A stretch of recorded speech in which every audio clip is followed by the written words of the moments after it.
Bueno, hoy tendríamos que ir a Primera Samuel capítulo 18, pero hay una cosa que quedó picando de la última vez que estuvimos charlando, porque estábamos viendo el capítulo 17, que es lo de David y Goliat, ¿no?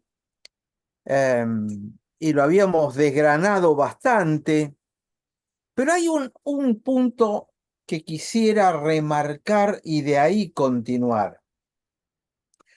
Ustedes se acuerdan que David nunca tuvo un gran concepto de sí mismo, es decir, nunca fue una persona orgullosa. Y habíamos visto cuando estudiamos a Saúl que Saúl incluso en un momento le dice Samuel, cuando te mirabas a ti mismo como poca cosa, es decir, cuando pensabas que era poca cosa. ¿Por qué? Porque después llegó a enorgullecerse de tal manera que hizo el monumento para él mismo, ¿se acuerdan? Sí, Al principio era el rey y se volvió a cuidar los animales porque no tomaba conciencia de su problema. Y habíamos dicho que Dios había estado con él, lo había ayudado, él había logrado tener, digamos que un rol relativamente digno como rey, ganándole a las tribus de alrededor. Y empezó cuando Dios le saca su Espíritu Santo, empieza a profundizar su enfermedad mental, profundamente. Y en ese momento le traen a David para que toque el arpa y con eso se calmaba. ¿Se acuerdan? Ahora, fíjense que em, ahora aparece este mismo David haciendo todo esto y Saúl ni siquiera lo detectó. Él no se acordaba quién era. Él no se acordaba lo que David había hecho por él. Quiere decir que lo había tratado como a un segundón. Era parte del mobiliario. No sé si conocen esa expresión. Te tratan como si fueras parte del mobiliario. Déjenme contarles algo que compartí el otro día con el otro grupo que tengo con los mexicanos. Em, en la década del 90 estaba llegando el año 2000 y Benedicto XVI, el Papa, había declarado el año del jubileo. Entonces la Iglesia Católica de nuestra zona de San Isidro, que estaba liderada en ese momento por el cardenal, ahora cardenal, ¿no? Era el obispo Jorge Casareto, nos invitó a pastores y sacerdotes de distintas denominaciones a una reunión en un colegio católico muy grande que hay acá en la zona de San Isidro, a un acto donde la Iglesia Católica pidió oficialmente perdón a los hermanos separados, como dicen ellos, por, por lo que la Iglesia Católica ha hecho básicamente detrás de la Inquisición, si quieren. Pero era la forma que Benedicto decidió como para poner en paz las cosas con otras denominaciones. Yo que había leído bastante a Benedicto, me pareció muy en línea con su pensamiento teológico, pero nos invitó y por supuesto fuimos muy poquitos. Fue un ortodoxo griego, el metodista, el anglicano, yo que era en ese momento era el moderador de la iglesia presbiteriana, vendría a ser el obispo de la iglesia en la Argentina. Y si no me equivoco, creo que fue el pastor Bautista, pero no estoy absolutamente seguro. De todas las demás iglesias, Hermanos Libres, pentecostales, la rama que se les cura, nadie fue. Éramos 5 o 6 nada más. Hicieron una ceremonia realmente muy, muy sentida y a partir de ahí quedamos en hacer una reunión de ese tipo una vez por año para de alguna manera conectar a los cristianos de distintas denominaciones y poder entendernos, poder tener mayor comunicación. Hasta el día de hoy esta reunión se sigue haciendo muchísimo más reducida. La primera fue en la Catedral de San Isidro, presidida por Jorge Casareto. Me pidió a mí que predicara ese día, pero había alrededor de 950 personas en la catedral para esa reunión. Estaba repleta con gente parada e incluso en las puertas, porque no cabía absolutamente nada. Fue una reunión muy linda, ahí sí fueron todos los ortodoxos, el griego, el armenio, el ruso, el ucraniano, todos. No fueron los pentecostales, evangélicos no fue casi nadie. Estaba el Bautista, sí, seguro, y no recuerdo mucho más, porque esto fue en el año 98, 99, si no me acuerdo. Pero para preparar esa reunión, que fue muy increíble, porque nuestra iglesia llevó las gaitas, llevamos 2 gaitas como parte de la ceremonia, y por supuesto, toca las gaitas, el organista de nuestra iglesia y el coro de nuestra iglesia cantó esta canción ay, se me fue de la cabeza ahora, Sublime Gracia. Sublime Gracia. Pero con las pipes, con las gaitas. Ellos se pararon en la parte de arriba de la iglesia y justamente después del mensaje mío que fue sobre que la unidad tenía que rondar en la persona de Jesucristo y no en las religiones representadas, sino en la persona de Jesucristo.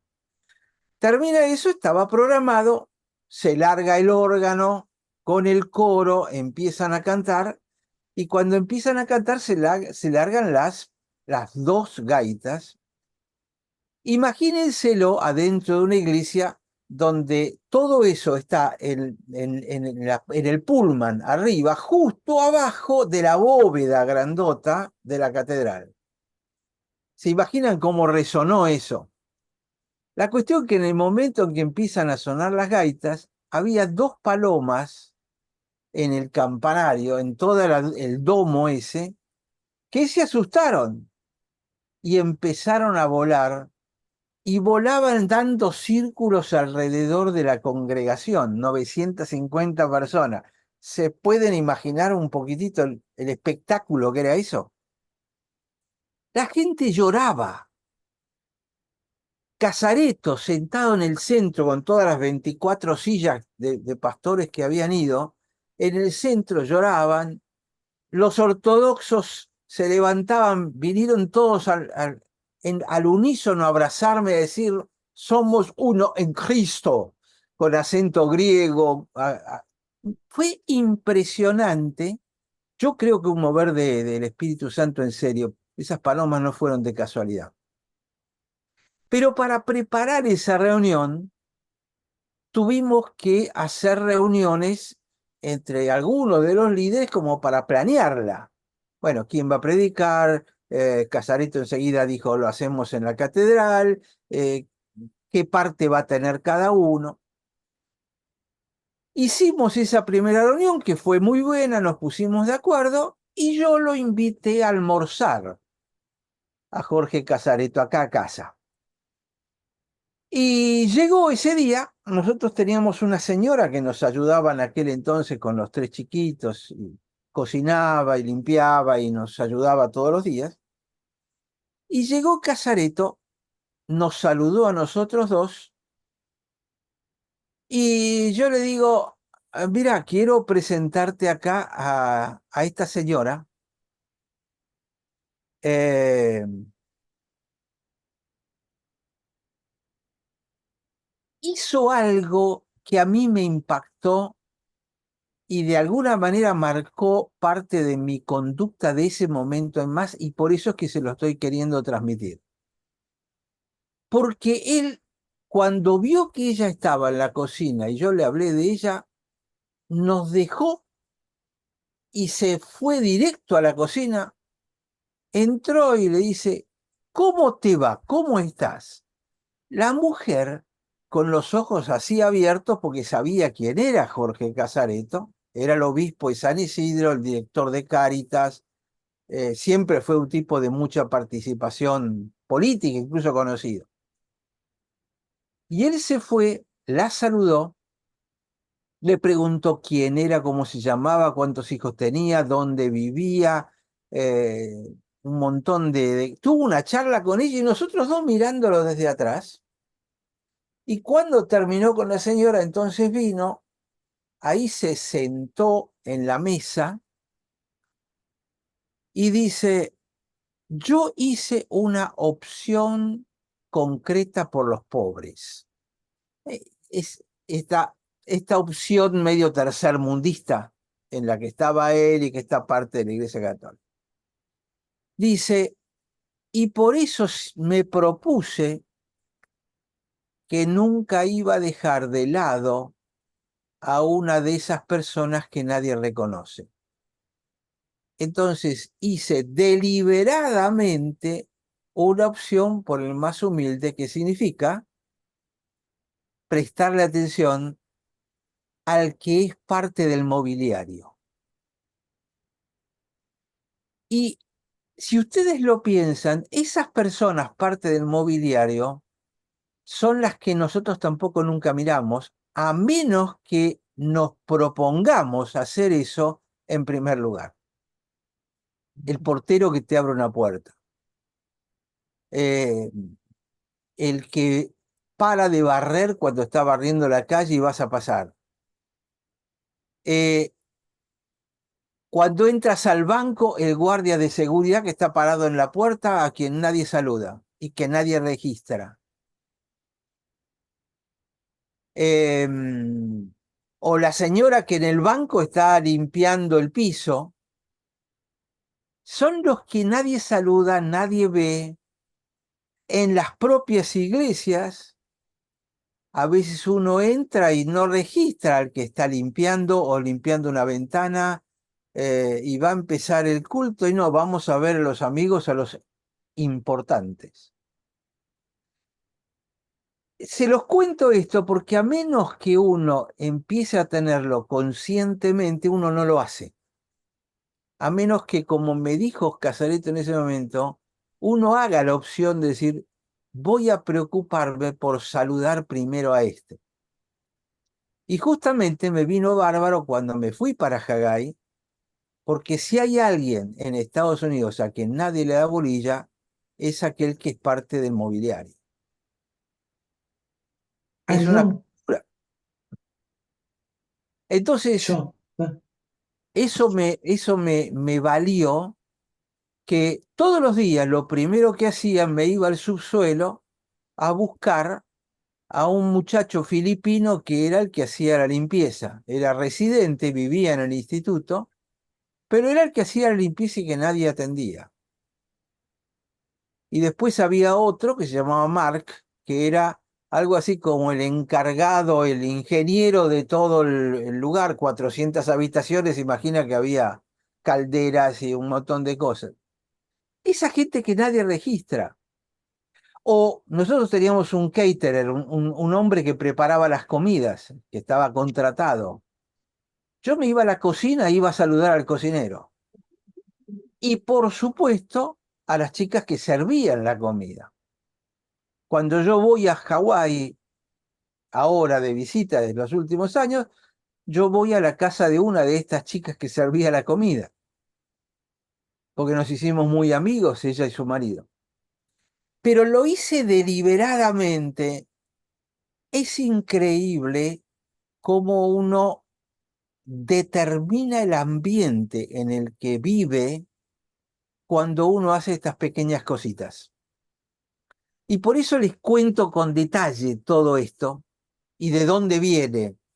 Uno puede cuestionar un montón, bueno, la opción por los pobres, un católico, esto, lo otro. No me interesa. A mí me parece que realmente Jesús hizo lo mismo. Por eso le prestaba atención a un saqueo, pero también al cojo que estaba esperando que se movieran las aguas, o al Aldo, leproso, o a la mujer que llama y tenía flujo de sangre. Darle importancia a lo chiquito. Sí, Sandra. Aldo, disculpa, acá te tenía problemas con... Te quería comentar que una vez estábamos por salir, estamos en Ushuaia nuevamente, y en uno de los regresos a Córdoba nos tocaba hacer fila ya para subir al avión, y yo doy gloria al Señor por su acompañamiento y eso, pues yo soy re despistada, no soy de identificar a las personas, no soy detallista. Y en ese momento, mientras estábamos esperando, porque habían bajado los del avión y estaba saliendo la gente que estaba limpiando el avión, pero estábamos separados, y yo estaba en el medio de la fila.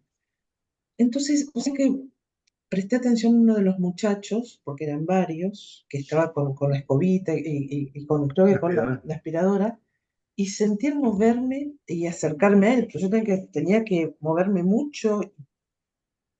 Entonces yo decía, ¿soy yo o sos vos, señor? Bueno, la cuestión es que él se va y después aparecen otra vez más cerca, habían pasado, y se meten como en el cuarto a guardar las cosas. Entonces yo dije, si voy a saludarlo, va a saludarlo, si voy me acerco, yo no sabía. Bueno, te imaginas que Rodolfo va a pasar, qué sé yo, y yo pierdo y se me complica.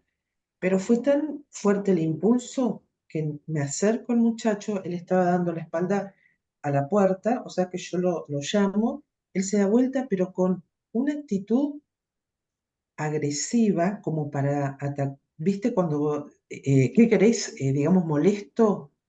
Entonces, esa fue la actitud que yo recibí y le dije, ¿sabes qué? Yo te quiero agradecer por el trabajo que vos hiciste, porque es importante para nosotros eso. ¿Y vos sabés cómo le cambió radicalmente la cara a este muchacho? Fue impresionante, dibujó una sonrisa y me dio las gracias. Y yo sentía que este muchacho estaba pasando, mi espíritu decía que no estaba bien, que estaba con una situación a tal punto que no pude hablarle, pues ya empezó a moverse, pero sí me contacté con una de las chicas de aerolíneas que es hermana en Cristo para que trate de ubicarlo, ¿viste? Porque era el único contacto de que viera cuál era la condición de ese muchacho, pues la verdad fui movida por el Espíritu Santo a, a eso. Y eso, viste, fue impactante para mí. No pude Es- preguntarle el nombre, no recuerdo, pero sí, viste, el hecho de agradecer por lo que estaba haciendo. claro, pero para ese muchacho es muy probable que no te olvide nunca, aunque no sepa quién sos, porque es la excepción quien hace una cosa así. Entonces, lo que yo estoy planteando, a propósito de Saúl y de David, es proponernos como desafío el estar muy atento a este tipo de cosas. En la empresa incluso. Estoy seguro que hay gente que a lo mejor la conocemos de vista y ni nos acordamos del nombre, no sabemos si tiene hijos o no los tiene. Eh, en el año 2008 fui a dar una charla en Yakarta, en Indonesia, sobre liderazgo. Era liderazgo secular. Eran 600 líderes de empresas de Indonesia que asistieron a un seminario organizado sobre esta charla que era Liderazgo del siglo XXI, le había puesto yo por nombre. Y realmente era un salón enorme de un hotel lleno. Y planteé algo que en ese momento realmente se empezaba quizá a hablar, pero no demasiado, pero cuando yo enseño liderazgo, enseño que cada década fue agregando un aspecto nuevo del liderazgo que tiene que ver con cómo Jesús lideraba. Lo que pasa es que en ese seminario yo no, es decir, era un seminario totalmente secular, la mayoría de ellos debían ser incluso islámicos, entonces uno tenía que eh, decir el pecado, pero no el pecador, ¿no? Es decir, eh, plantearles, bueno, miren, la década del 60 fue la década donde se inventa lo de fijar metas.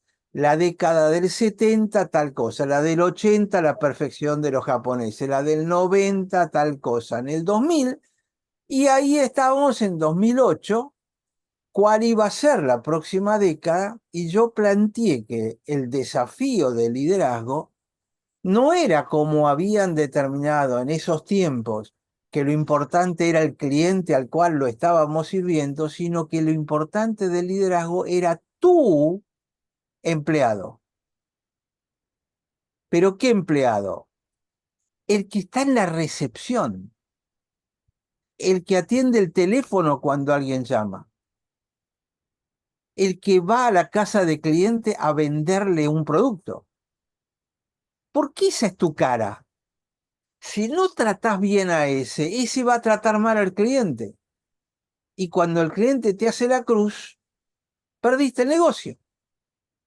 Entonces, yo hablaba del aspecto humano del liderazgo del siglo XXI, pero no el humano de a quién le tengo que vender, sino lo humano de quién vende en mi nombre. Y esto es parte de lo que a veces ocurre en las iglesias, como a esos pequeños puestitos. ¿Qué sé yo? La señora que lava las copitas de café o las tazas de café cuando terminó el culto. Que a lo mejor uno está en cosas más importantes y no le presta atención.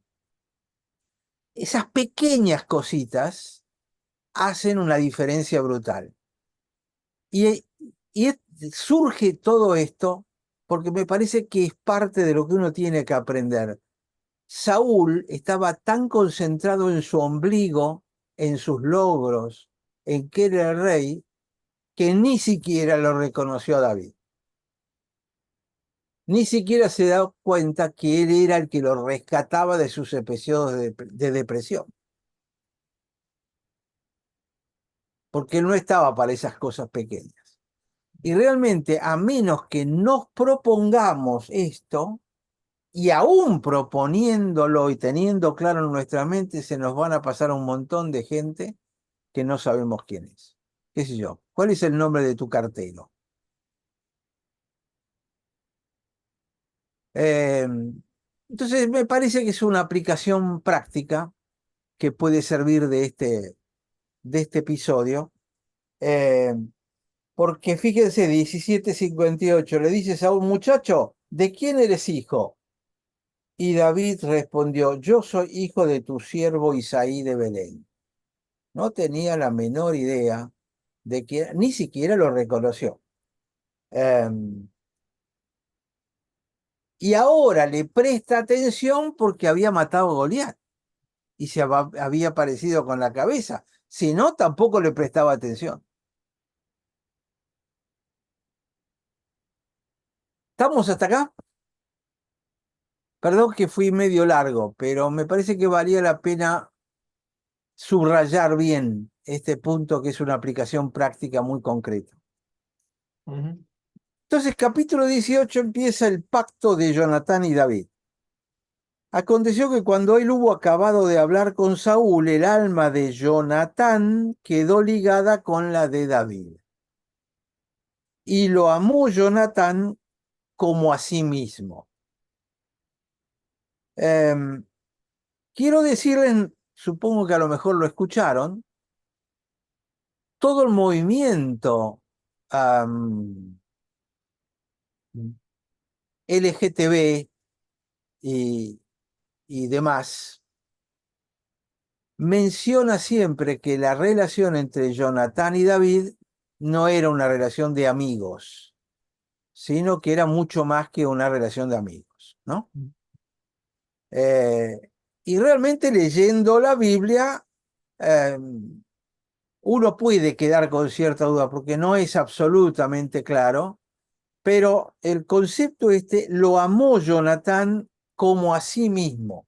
Jesús dice, amarás a tu prójimo como a ti mismo. Entonces uno a la luz de eso podría decir, bueno, no lo pasemos para el otro lado, no lo exageremos. Yo creo que lo han exagerado. Y yo creo que realmente uno tiene amigos que son, es diferente, es una cuestión de piel. Pero el hijo de Saúl, que estaba presente en ese lugar, lo vio a David y realmente se identificó esas cuestiones de piel, ¿no es cierto? No voy a entrar a discutir lo otro, que me parece que no es verdad, pero por lo menos estar, si no lo sabían, saberlo, que es parte de la argumentación con la que se pueden encontrar. Dos, y Saúl le tomó aquel día y no lo dejó volver a la casa de su padre. E hicieron pacto Jonatán y David porque él lo amaba como a sí mismo. Es la misma expresión que vuelve a aparecer. Um, el,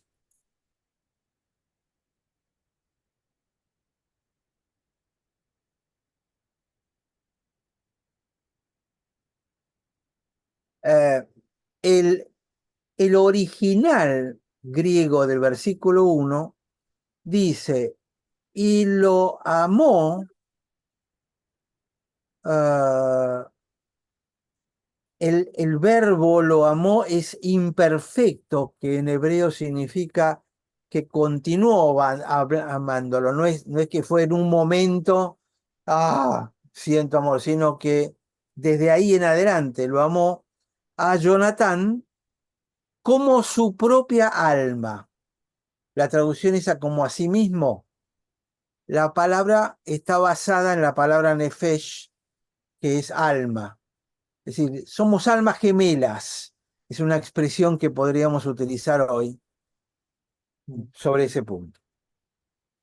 Entonces hacen un pacto, un berit. Y Jonatán se quitó el manto que llevaba y se lo dio a David y otras ropas suyas, hasta su espada, su arco y su talabarte. Acuérdense que los berit, los pactos en la Biblia, lo hacen dos, pero sobre todo siempre lo hace el superior con el inferior. Es decir, es Jonatán el que hace un pacto con David y David lo acepta simplemente, pero por esa razón el que es superior le tiene que dar un regalo. Es parte de la cosa.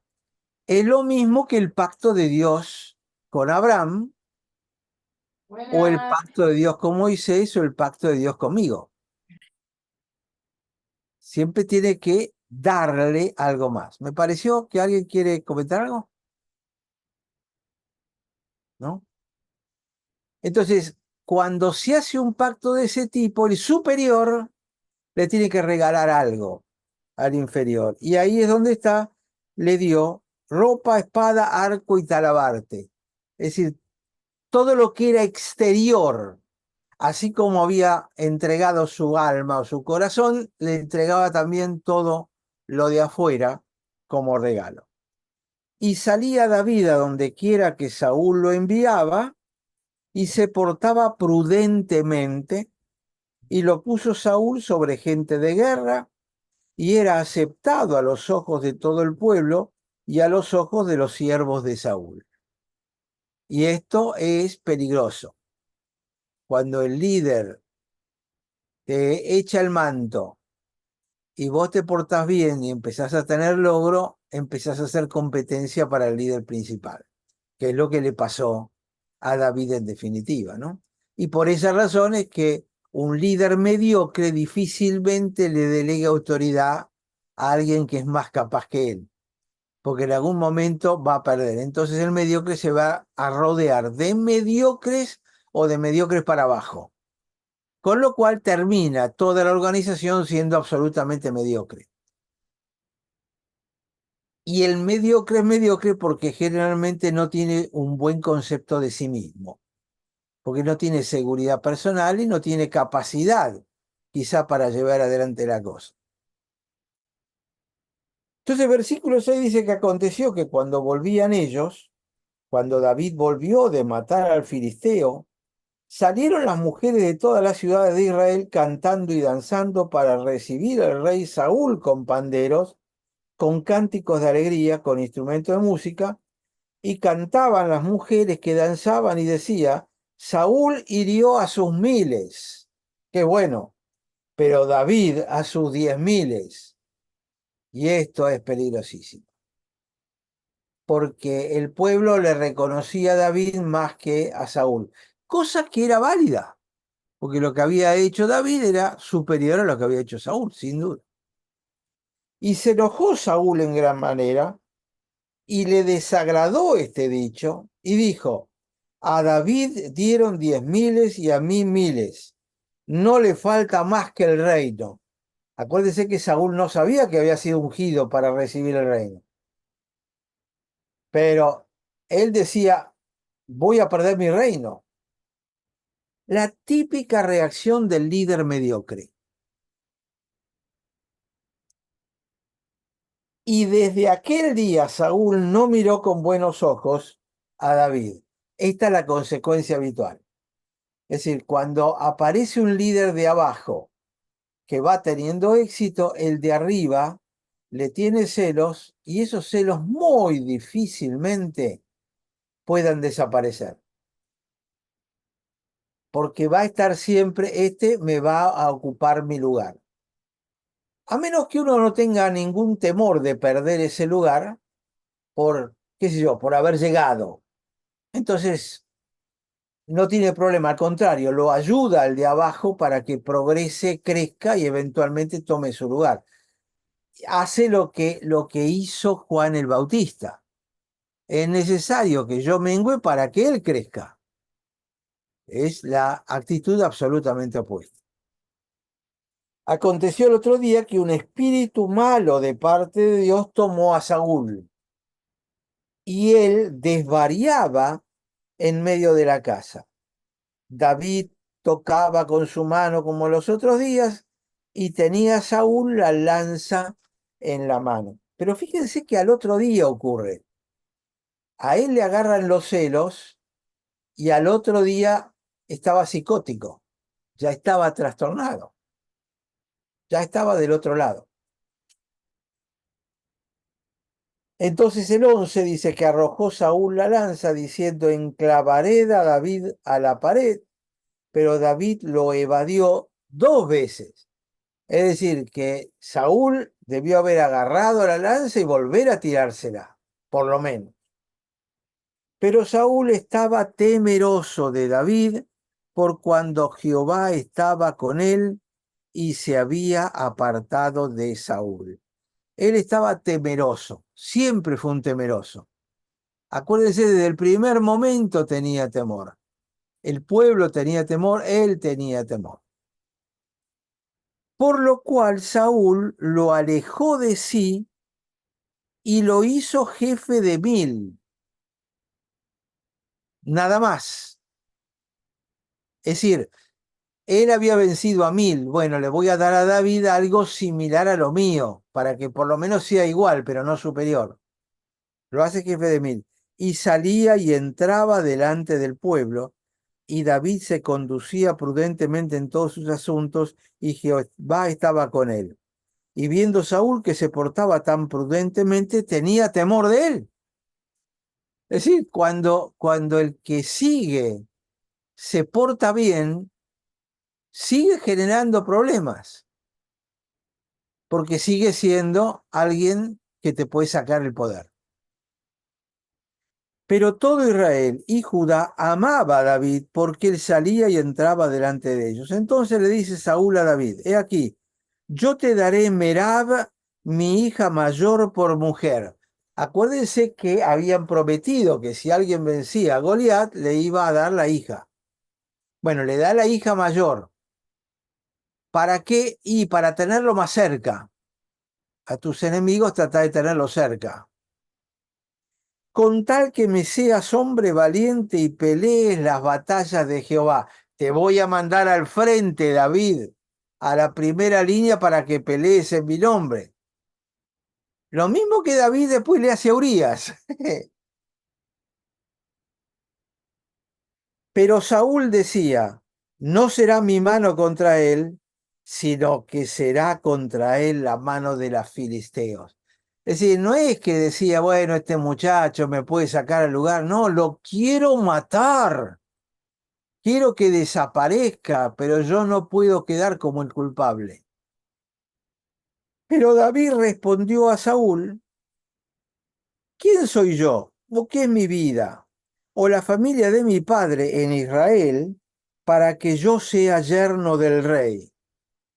Es decir, esta era la humildad de David. Es decir, me queda grande casarme con tu hija. Y llegado el tiempo en que Merab, hija de Saúl, se había de dar a David, fue dada por mujer a Adriel Mejolatita. Es decir, David de alguna manera le rechazó a la mujer, a la hija mayor. No sé si sería porque era muy fiera o porque verdaderamente no, no se consideraba digno de la mayor. Entonces aparece la segunda, Mical, la otra hija de Saúl. Ella amaba a David y fue dicho a Saúl y le pareció bien a sus ojos. Y Saúl dijo, yo se la daré para que le sea por lazo. Es decir, para tenerlo agarrado, literalmente. Para que no se me escape, para que esté cerca, para que lo pueda controlar. Y para que la mano de los filisteos sea contra él. Es decir, él lo quería cerquita para mandarlo al frente, literalmente. Pero Aldo, sí, pues es que acá en la versión K2 que le estamos leyendo, a medida que vos estás leyendo, dice que la quería, le complació. Saúl dijo, yo la daré a él para que ella sea una piedra de tropiezo para él. Ahora las manos de los filisteos estaba, bueno, ese es el 21 contra Saúl, decía, claro, es pero que una sea piedra de interpretación, claro, tropiezo. claro. Y es así, es una interpretación más que literal, es entender cuál era el objetivo de Saúl, que no era nada bueno, ¿no? Es decir, no le daba a su Perdón, hija Aldo. porque tenía un compromiso que había ofrecido. Perdón, Aldo. Sí, señor. Allí cuando la escritura dice que fue buena a sus ojos, medio como que queda implícito que la primera no había sido buena a sus ojos. Y lo que pasa es que como en la segunda dice que ella lo amaba a David, Claro, Merab habrá venido y decir, este no me gusta, prefiero a este otro. Bueno, y como David no quería, está bien, andate con este otro, pero yo necesito agarrarlo. Entonces vinieron, o quizá vino Mical directamente, le dice, papá, me gusta el rubiecito este de ojos. claro. Y él pensó políticamente, no pensó que tenía una deuda con David, que él había prometido ante el pueblo que al que venciera a Goliat le iba a dar a su hija por prometida. Ujú.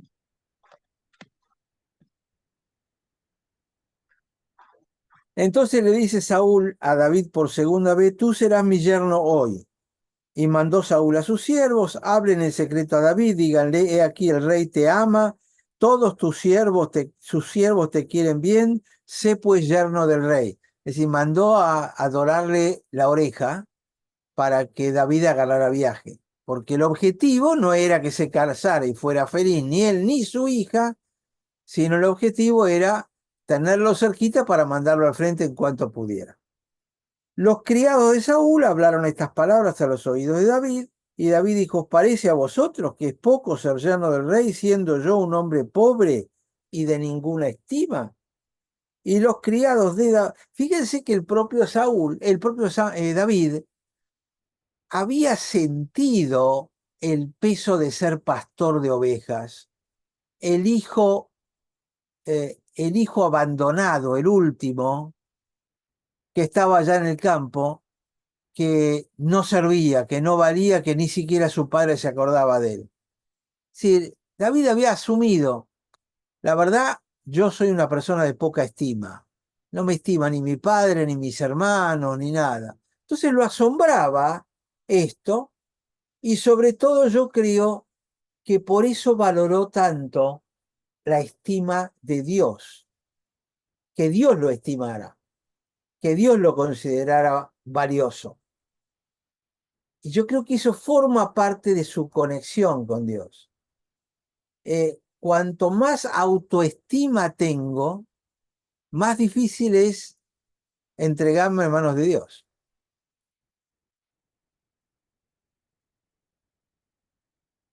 Y creo que forma parte de lo que acá está planteando como diferencia. Acuérdense que Saúl tampoco se tenía mucha autoestima, pero los logros le volaron la cabeza. A David no. Bueno, a David sí, por eso lo mandó a Urías y por eso quiso hacer todo lo que... Pero tenía un corazón blando que enseguida se daba cuenta y se volvía para atrás. 24. Y los criados de Saúl le dieron la respuesta diciendo: tales palabras ha dicho David. Y Saúl le dijo: decida así a David, el rey no desea la dote, sino 100 prepucios de filisteos, para que sea tomada venganza de los enemigos del rey. Pero Saúl pensaba hacer caer a David en manos de los filisteos. Decía: no, no, yo por favor, a mí no me des dote, pero a mí tráeme 100 prepucios filisteos, para lo cual tenés que pelear por lo menos con 1000, matar al 10% para poder traer 100 prepucios. Es decir, todo estaba encaminado a que él quería matarlo a David, lo cual forma parte de ese espíritu malo que tenía dentro de él, impulsándolo a hacer todo esto. Entonces, cuando sus siervos declararon a David estas palabras, le pareció bien la cosa a los ojos de David para ser yerno del rey. Y antes que el plazo se cumpliese, se levantó David, se fue con su gente, mató a 200 hombres de los filisteos, y trajo David los prepucios de ellos, se los entregó todos al rey a fin de hacerse yerno del rey. Y Saúl le dio su hija Mical por mujer. Se lo tuvo que dar. Si mató a 200, tuvo que haber peleado con 500, 1000. El tipo seguía ganando batallas. Pero Saúl, viendo y considerando que Jehová estaba con David y que su hija Mical lo amaba, tuvo más temor de David. Y fue Saúl enemigo de David todos los días, y salieron a campaña los príncipes de los filisteos, y cada vez que salían David tenía más éxito que todos los siervos de Saúl, por lo cual se hizo de mucha estima su nombre. Es decir, cuanto más lo mandaba, peor era. ¿Por qué? Porque Dios estaba con él. Hasta acá, ¿algún otro comentario o algo que se les ocurra?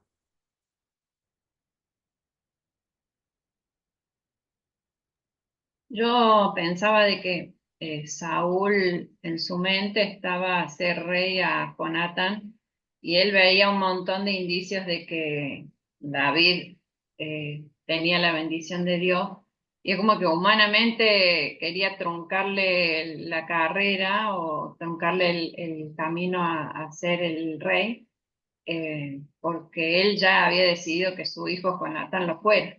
Y en realidad tampoco es que Jonatán deseaba ser rey, ¿no? Porque lo que se ve después más adelante.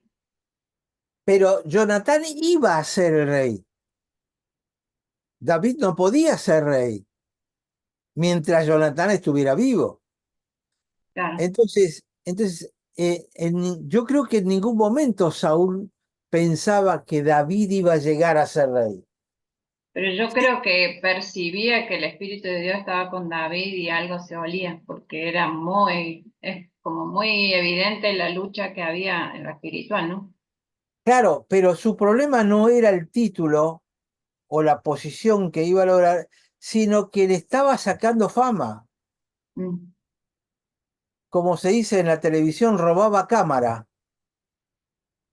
Sí, era celos, puros celos de que David tenía más prestigio que él, aunque en teoría no iba a ser nunca rey, porque para eso estaba Jonatán. Jonatán era joven, se llevaban bien entre los dos.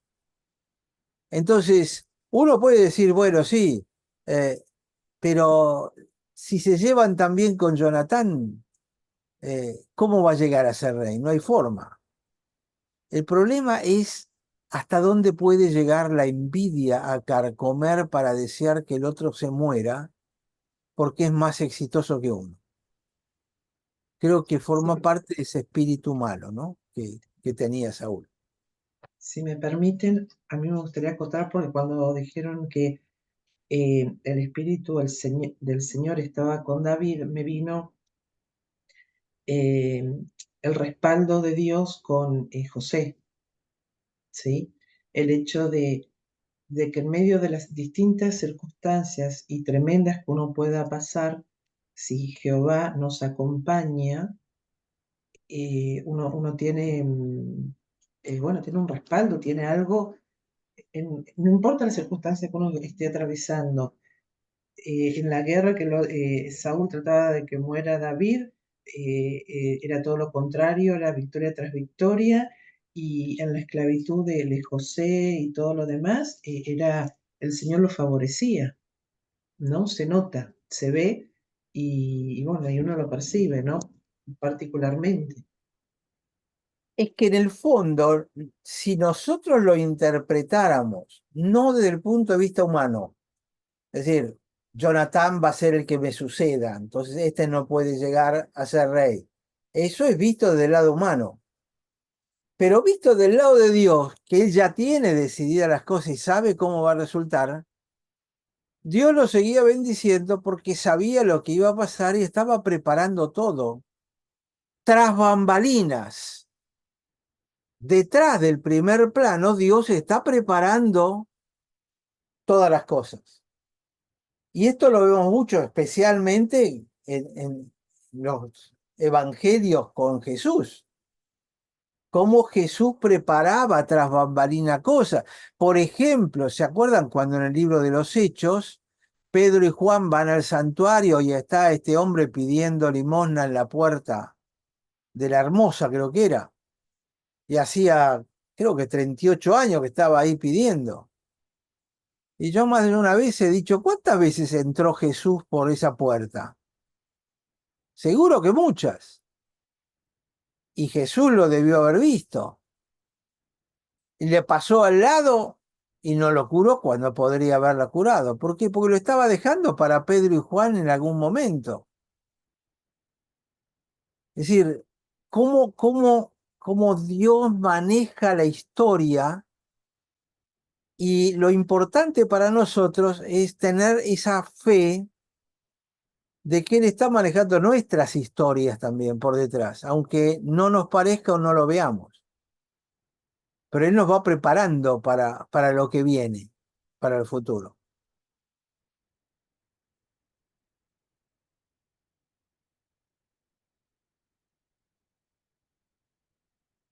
Bueno, después vienen estos capítulos. Si les parece, les voy a ir marcando algunos versículos para no leerlo todo, para que no sea demasiado aburrido, porque ahora el relato avanza rápidamente. Capítulo 19, donde Saúl intenta matar a David, es decir, ya vimos que tenía la intención. eh, y el versículo 1 y 2 dice: le habló Saúl a Jonatán, su hijo, y a todos sus siervos para que matasen a David. Dice: Jonatán, vení para acá. Si no lo matás a David, este tipo se va a llevar tu reino. Así que matalo.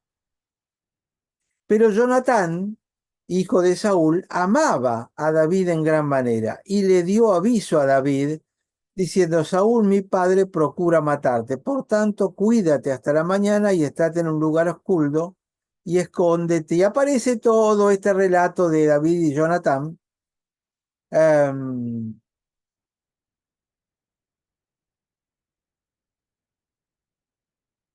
Versículo 4. Jonatán le habló bien de David a Saúl su padre y le dice: no peque el rey contra su siervo David, porque ninguna cosa ha cometido contra ti.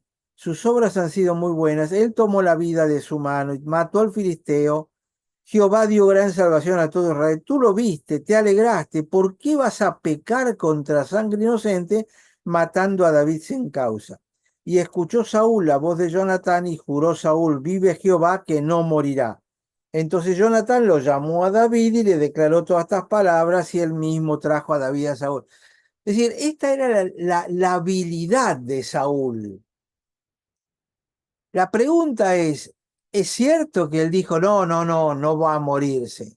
¿O simplemente se dio cuenta de que su hijo no concordaba con él y él siguió adelante, como vemos en el resto del libro, con la intención de matarlo, y que sus palabras eran palabras en el aire?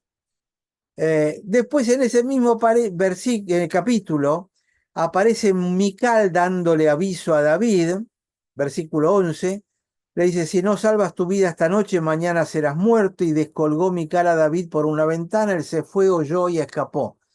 Es decir, los que lo amaban lo ayudaban a David como para que pudieran escaparse. Saúl, versículo 17, le reclama a Mical: ¿por qué me has engañado y le diste aviso? Um,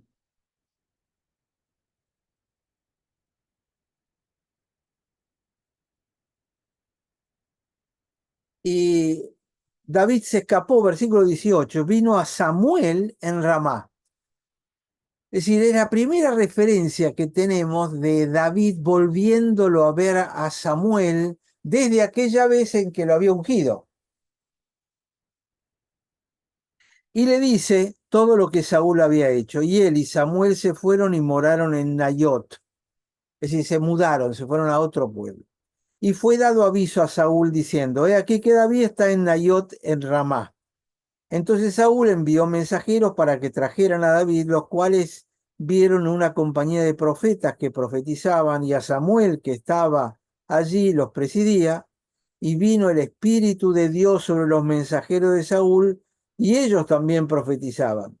Cuando lo supo Saúl, envió otros mensajeros, los cuales también profetizaron, y Saúl lo envió a enviar por tercera vez, y ellos también profetizaron.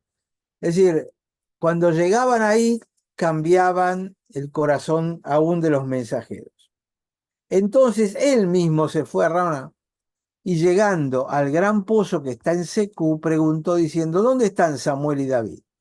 Uno le respondió: están ahí en Nayot de Ramá. Y fue ahí, 23, y también vino sobre él el Espíritu de Dios y siguió andando y profetizando hasta que llegó a Nayot en Ramá. Estamos hablando de Saúl. Dios le había sacado el espíritu. Ahora vuelve y vuelve a producir resultados, como dándole una nueva oportunidad. Me Es recuerdo raro, cuando ¿no? buscaba las asnas y también de golpe cuando estaba descendiendo empezó a profetizar junto con otros que iban profetizando. Habrá sido una zona contagiosa ahí. Sí, pero es interesante el hecho de como que, bueno, llegás a esta zona santa y el Espíritu de Dios obra de una manera rara. Mm. Y él entonces también se despojó de sus vestidos y profetizó igualmente delante de Samuel, y estuvo desnudo todo aquel día y toda aquella noche. Y de aquí se dijo: ¿también Saúl entre los profetas? Es decir, él profetizaba, aquí dice, vino sobre él el Espíritu de Dios, así que el Espíritu de Dios trabajó, pero yo diría que le agarró, vieron que era esa maníaco depresivo. Yo creo que acá le agarró un pico de manía, por eso quedó desnudo, profetizando toda la noche. Eh, es decir, el Espíritu de Dios vino sobre él, pero lo desbalanceó para el otro lado. De las depresiones que tenía, ahora lo mandó para el otro lado. La gente lo veía y dice que está profetizando de nuevo. Cosa medio rara, ¿no? Entonces David, versículo 20, huye de Nayot en Ramá y vino delante de Jonatán y le dice, ¿qué hice? Y acá viene la amistad entre David y Jonatán. ¿Se acuerdan eso bueno, andate para allá, yo te voy a tirar una piedra y si llega más corta o llega más lejos, ya sabés, se acuerdan de todo el relato. Pero de eso, lo único que les voy a dar es un versículo, 18 y 19 del capítulo 20. Luego le dijo Jonatán, mañana es luna nueva, y tú serás echado de menos porque tu asiento estará vacío. Estarás pues 3 días y luego descenderás, y vendrás al lugar donde estabas escondido el día que ocurrió esto mismo, y esperarás junto a la piedra de Esel. ¿Por qué lo marco esto? Porque de alguna manera David y Jesús tienen una cantidad de conexiones en el texto. Y acá dice, mañana es luna nueva y te van a extrañar. ¿Por qué? Porque va a estar vacío tu asiento. Como Jesús cuando muere. Estarás 3 días y luego descenderás. A mí me hace ruido esto. A mí me suena medio profético. Me suena conexionado con Jesús. Y ahí aparece yo tiraré las saetas, etc. Pero forma parte de, si venís acá, Saúl, el rey, los sacerdotes, te quieren matar. Y te van a matar, vas a estar 3 días, a los 3 días vas a volver. De alguna manera me parece que hay un cierto paralelismo con la muerte y resurrección de Jesús en este episodio. Y no sé si a lo mejor yo no tendría que conectar, se los tiro para que lo piensen, a Jonatán con Juan, con el apóstol Juan, que era el discípulo amado de Jesús.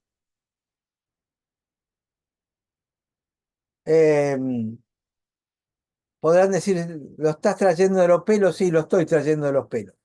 Pero como me hace ruido esto de los 3 días y después de 3 días volverás, me parece que a lo mejor valdría la pena leerlo con esto en la mente a ver si encuentran algún tipo de conexión.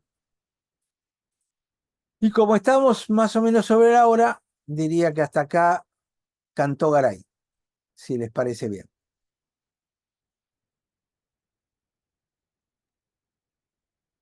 Bueno, muy bien, Aldo, perfecto. Sí, no sé si te han tirado los pelos, son demasiadas cositas ahí lindas que son simbología y que nos hacen pensar. Así que Y está. por algo están, Exacto. porque si se dan cuenta, nosotros en los capítulos que hicimos del 8 al 16 fuimos despacito porque había mucho material. Y sin embargo ahora es como que hay historia pero vuela, va rápido. A lo mejor yo me estoy tragando cosas importantes que no detecté o no descubrí, pero los relatos tampoco señalan como que los estamos perdiendo versículos clave, ¿no? Y acá por ahí podemos averiguar qué era la piedra de Esel también, o Esel, que por ahí también significa algo o algún lugar puntual.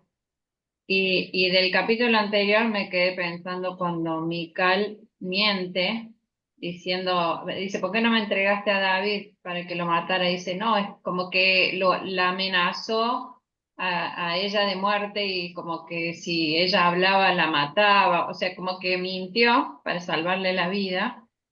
Y por ahí también David en alguna ocasión también ha mentido, como que hay a veces una línea que se cruza para salvar la vida.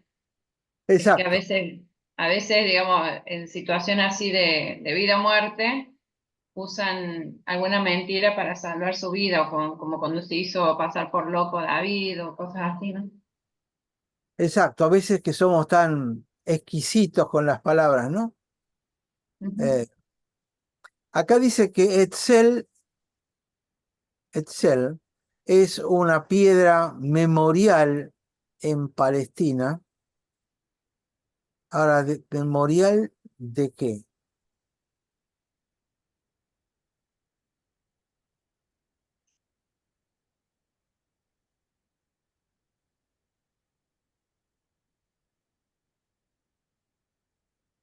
No.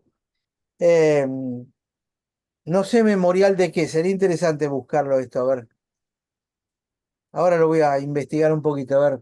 Piedra memorial, ¿ve? ¿De qué hace memoria? ¿No? Algo debió haber pasado ahí.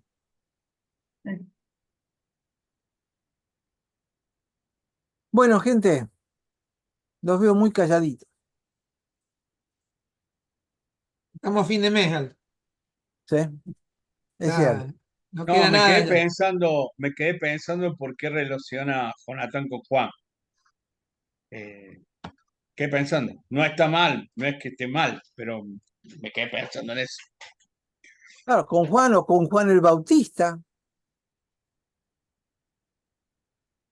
Claro, Y sí, por ahí como él se llamaba el discípulo amado y también dice que lo amaba como a él mismo, Jonatán.